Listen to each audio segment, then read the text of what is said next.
Hey everyone, I'm back. I decided to do another video log today, and again, this is kind of a video response log, and also kind of short tutorial, if you will, about how I handle different types of terrain and how to make terrain functional for wargaming.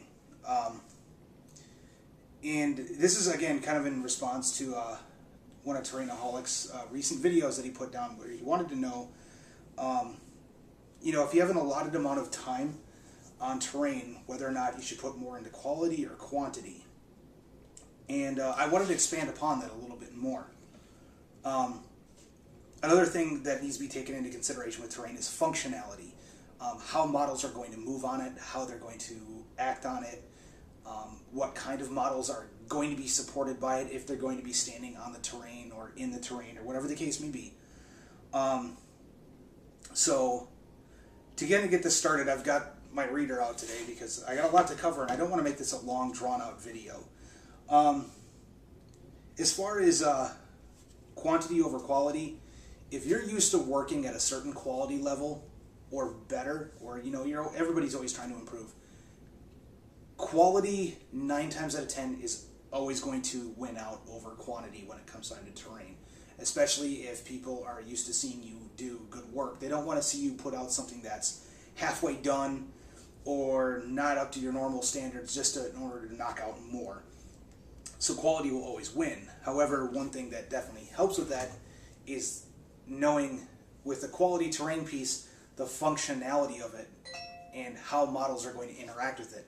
And when I say models, keep in mind, I don't mean that I'm going to use War Machine and Hordes, for example, here, that it's a forest terrain, somebody's got Pathfinder, they're going to be able to move through that no problem. What I'm talking about is the actual physical model itself. The plastic or metal guy or warjack or whatever the case may be that's on the base. How is it going to react with the terrain? The actual structure that you built. So, before I get started on a lot of that though, a lot of people sometimes ask, how much is enough terrain on a table? If you're looking at, building terrain for tournaments, your local gaming club or just amongst your friends, and you want to make sure that you crack out enough terrain to put on a table, a lot of people kind of want to know what's the average amount, what is usually used. So usually my general rule of thumb that I use is that if it's a large battle game, Warhammer, Warhammer 40K, any type of black powder system, Napoleonics, any historical miniatures, if you're moving a lot of guys, that the game itself is specifically not a skirmish game, usually if you're to take all the terrain on the table, let's say you set up your table, let's use Warhammer for example, 6 foot by 4 foot table. If you were to take all the terrain that you set up on the table and move it all so it's not overlapping, but move it all so it's all sitting on one portion of the board, usually on a large warfare game, you're looking at 20 to 25% of the board is covered with terrain. So knowing that kind of lets you know how many of those pieces can be put on the board. So if you're working with the system that I had in place with my small, medium, and large templates, I brought them out here just to kind of show everybody. Small is a 4 by 6, medium is a 6 by 8, and large is an 8 by 10. How many of these would fit on 25% of the board if you were to lay down these as your footprint for your terrain? So once you kind of know that, and if you're discussing it with a customer or a client or whatever you want to call them, even your local gaming club, if you're looking at building terrain, find out how big they want the terrain pieces on the board, because that will also matter as to how you make it.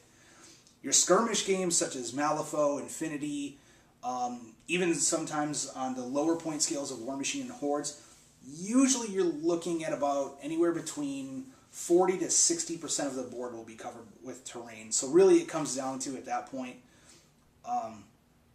what everybody wants for the terrain. I find that the large scale miniatures games, it's pretty much always the 20 to 25% fairly regularly. Sometimes 30%, but again, we're kind of delving into numbers that don't really matter for the most part. It's a lot less than what you would have on a skirmish board. We'll just leave it at that. As far as a lot of the terrain types that people are always wondering about, there's pretty much always stuff that goes on in different games. You've got your blocking terrain. Anything that blocks line of sight. a wall, a building. Basically, if I've got this Space Marine here, and he's standing behind something, this piece of foam core right here is blocking line of sight to him. Now, it's also the same thing if it's here. If you cannot see the full figure, if it's not standing out in the open, it's technically considered blocking. So even if this was half the size, lengthwise, that would still be considered a blocking terrain piece. You would get some sort of cover in most game mechanics because of it. Then there's hazardous terrain effects. These are usually like acid pits, spike pits, anything of the like. But you have to really talk over with everybody and kind of work into your theme what kind of hazardous terrain you're going to allow on the table. Some people in tournament settings don't like hazardous terrain on a table. They feel that the only thing that should harm models is their opponent. So again, that kind of comes down to what kind of terrain you want to put on the table. If you're doing it for tournaments, if you're doing it for more of your own personal board, and what everybody's preferences are on that. You've got impassable terrain, which is a lot of times considered anything like large structures, anything that's really tall, that's solid. So like, for example, if, we just had like a big mountain sitting here, like this was just a big sheer cliff of rock, and it might be flat on the top, but there's no way that a model could climb it. That would be considered impassable terrain. A lot of times buildings, if they're solid, you can't get on the inside, without some sort of special rule, is also considered impassable. Impassable is anything to where you have to move around it in order for you to bypass it in some way. And, think of it on a 3D plane. So if you got a flyer or anything like that, you can go up over the top of it or around it. Same thing, foot troops, they could pretty much only go around it unless they've got jump packs or something of the sort. Then there's obscuring terrain, which a lot of times this is also considered like a difficult terrain. So like a forest template would be considered obscuring, where while they're in it, it's difficult to move, but it also obscures them. So they'll get some form of a cover save or cover bonus based upon whatever the game mechanics are. But there's something blocking the line of sight to them, but it's nothing that's hard enough that's going to stop like a bullet, let's say. It's pretty much, a steam cloud, something like that, to where it obscures vision from model to model. And certain games will take that one step farther. I know in Warhammer and Warhammer Fantasy, they don't really have a rule so much for obscuring terrain.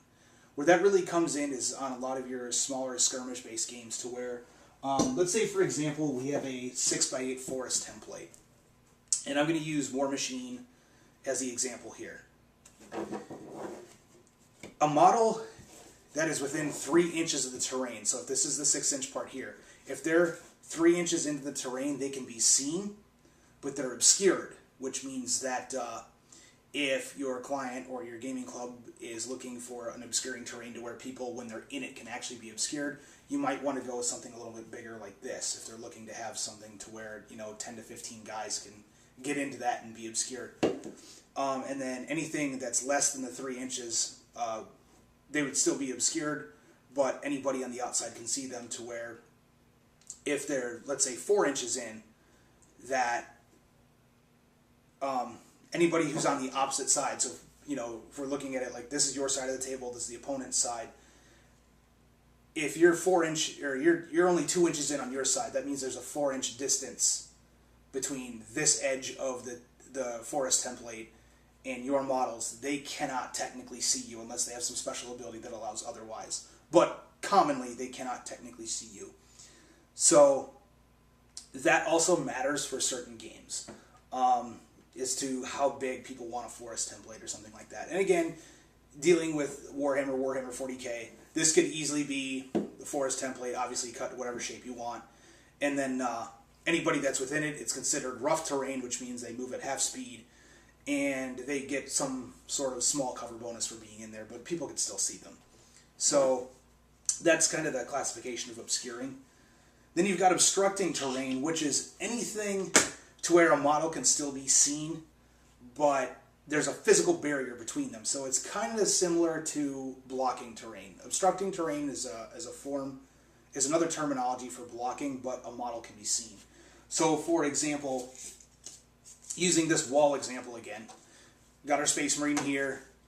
wall in front of him. Right now you can't see him. Now if this wall was cut in half and it was only, you know, let's say a half-inch high, that would be considered an obstructing terrain. He can be seen, but again, he can still be hit. Or, you know, again, like the case I mentioned earlier, to where he could see half of him here, he could still be seen and he can still be hit, but there's still something obstructing the full model. So that will matter in certain games. Then you've got, as I was kind of mentioning with the obscuring terrain, severe or difficult terrain, which is essentially the same thing as rough terrain. Anything to where when you put it down on the table, be it like a crater patch, a swamp pit, a forest template is a very common one, to where when models move within it, they're moving at half speed. Or, you know, sometimes less. Again, depending on game system and model. And then you have your typical structures, which are normally buildings and ruins. Again, a lot of these classifications are going to kind of overlap, and you can look a lot of these up online on different game sites and kind of see what everyone's different classifications are, but I'm kind of breaking it down into a general for pretty much everything out there. Buildings and ruins. A building usually, again, is a full blocking structure. Normally, things are not allowed inside unless, of course, you take the time to model a building where the roof comes off and models can interact inside of the building. Then you've got your ruins, which are typically your kind of V-shaped wrecked building with a couple of different floors. And, you know, again, those have different properties as well. But this kind of leads to a very important subject when it comes time to making the functionality of the terrain for the actual model itself. Games sometimes have different parameters for what keeps models in unit conformity, if you will. For example, in Warhammer 40K, if we were to make a ruin out of this here, now this is only 4 inches, but we're just going to say halfway here. If there was a floor above it, okay, within 3 inches, models can be on the bottom floor and be on that floor right above it, as long as there's 3 inches between that floor and this portion of the table. Or if it was higher and there's 3 inches between each level, those models are still considered in formation. If there was anything higher than that, they would not be, and then they would suffer penalties of some form. And again, it's based upon game. So when making floors in your terrain, it's also very important to realize what game it's being made for, and how that could affect the gameplay itself. Usually, good rule of thumb, as long as it's 3 inches above each level, that works for Warhammer across the board, and it'll pretty much work for any other game across the board when it comes time to unit cohesion. So that's usually a good rule of thumb. Keep it 2 to 3 inches per floor. It'll make things much easier on you. Now, the other thing dealing with elevation that can become kind of tricky is when you're dealing with anything that's like a sloped or flat terrain piece, anything that can be climbed, okay? Now, in ruins, obviously, or buildings, you can make the floors wide enough. You know, if I were to make, again, a floor here and I wanted to have a good, let's stand this on in here, a good portion of it here to where it's all wrecked, but models could still stand on it very easily. Very easy to do. You can do little modifications in there however you want. But going back to the elevations, the other thing you need to think about is what size models are going to be used. Now, there's 2 different kinds of elevation when it comes time to this. There's sloped and flat. Flat is obviously 90-degree angles. For that example, I'm going to use a stepped hill I'm working on here. This is considered a flat terrain per elevation. One thing I always do, especially if it's a skirmish game, I'm doing this one in particular for War Machine Hordes, Balafo. Models usually run, and this is very common, in a 30mm, 40mm, and 50mm scale as far as what models are represented. So, using these War Machine models here, we've got 30mm, 40mm, and 50mm. What I normally do in order to make sure that everything's going to fit on whatever structure I'm doing with a flat elevation is I will use the 40mm model, and when I'm drawing out my hill, so I'm going to stand this up, hopefully you can see it, I know I have a terrible camera, I will, as I'm tracing it, make sure that no matter where I'm going, a good 90 to 90 to 100% of this 40 millimeter base will fit on this hill, okay, with no problems. Now what that does for me, because I know there's not much difference between 30, 40, and 50 millimeter bases. If the 40 millimeter sits on here, absolutely no problem. Obviously we know that the 30 millimeter will. And the big thing of it is that these 50 millimeters will fit on here as well. Okay? So as you can see as I'm moving this around, he is not going to fall off of this flat terrain piece. Okay? There might be a couple sections where he's sticking off, but as long as you're keeping majority of this base, 90% or more, on it, this model is going to be able to stand no problem wherever I put him on here. Even up on this thinner strip here, you know, or on top of these rocks. Okay? The other thing to keep in mind is your sloped elevation. This one can be a little bit trickier to deal with.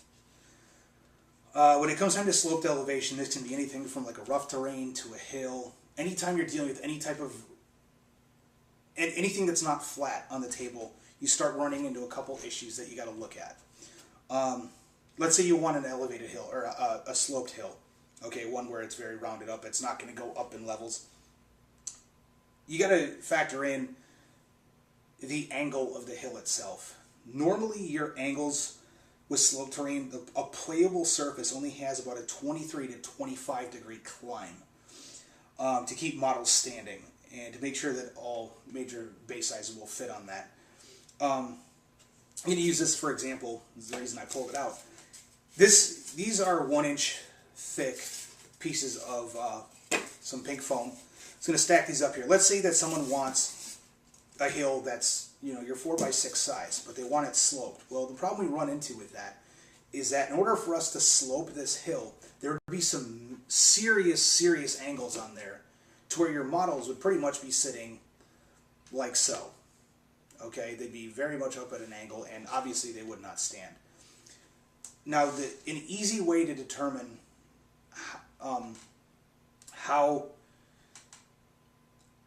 how to work your slope and how wide the actual start from ground level has to be to the top of that slope is you take the absolute height of the slope. In this case, it's 2 inches. You have to multiply it by 3.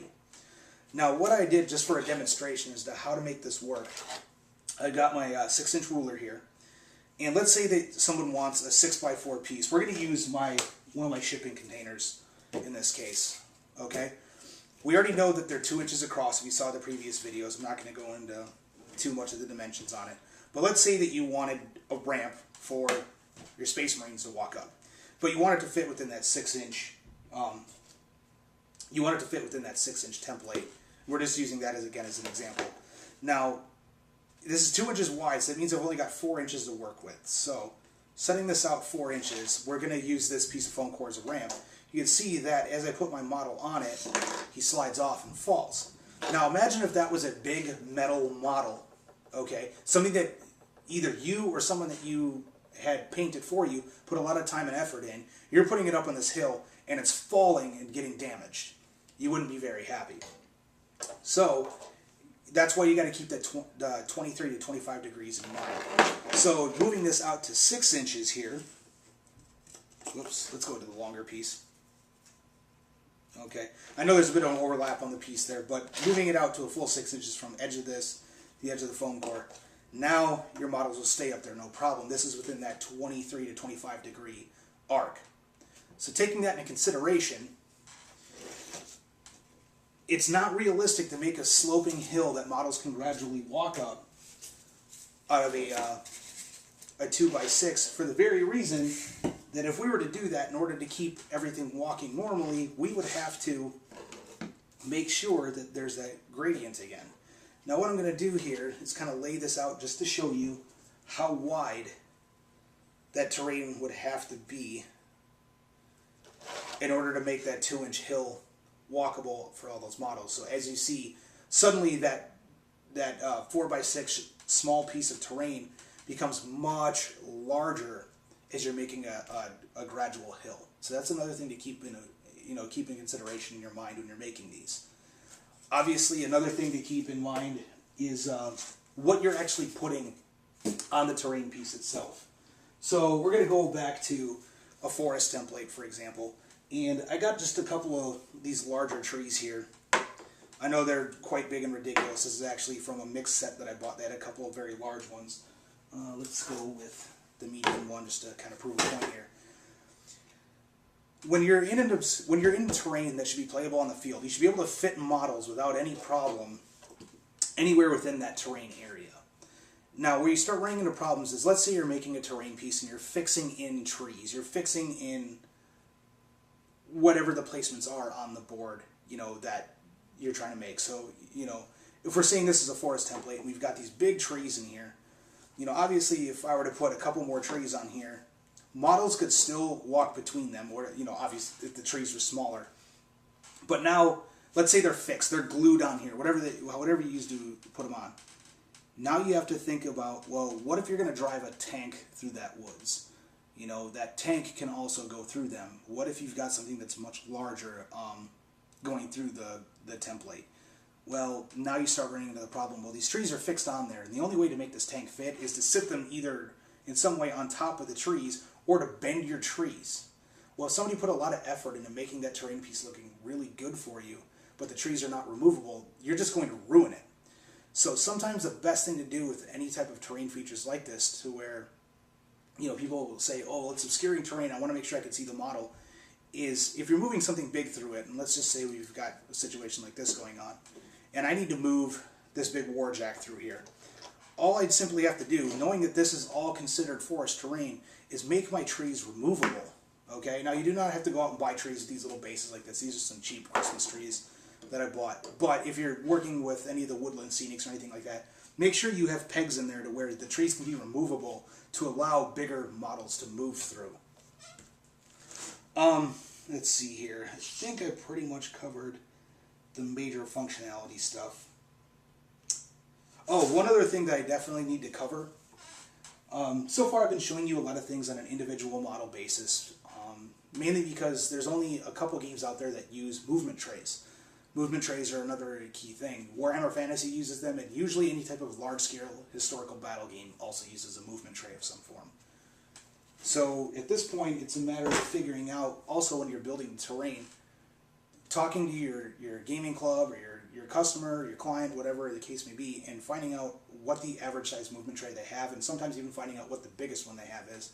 So that way, when you're making it, that movement tray can move through the terrain without any major difficulty. So that's another key to keep in mind when building your terrain piece. Now, tying all this together, I know it just makes it sound like I'm throwing a bunch of numbers out there and trying to wrap everything up in one shot. And again, I apologize if this is running a little long. Big thing to keep in mind is once you figure out what kind of games are going to be played on it and what kind of models are going to be moving around on the terrain, you get the general idea of how big you can build the footprints and how they're going to function with, the physical models themselves. Once you figure that out, then you could start adding the detail. You could start adding that quality into it. Again, knowing that models are going to be placed on them, you don't want models tipping or falling over or doing anything that's going to damage either the terrain or the model itself. So once you figure out exactly what kind of models are going to be played on the terrain, how they're going to interact with that terrain on a physical level, not just conceptually in the game, from there you can start building the quality. You can start putting in the details, putting in blast marks, just doing the actual art behind the terrain. So I know that's a lot to take in. You might have to watch this a few times in order to catch everything I said. Again, I apologize for running this a little long, but hopefully that helps out. If you have any questions at all, feel free to post a comment down below or email me, and I'd be happy to answer them for you. All right, thanks for listening, guys. Bye.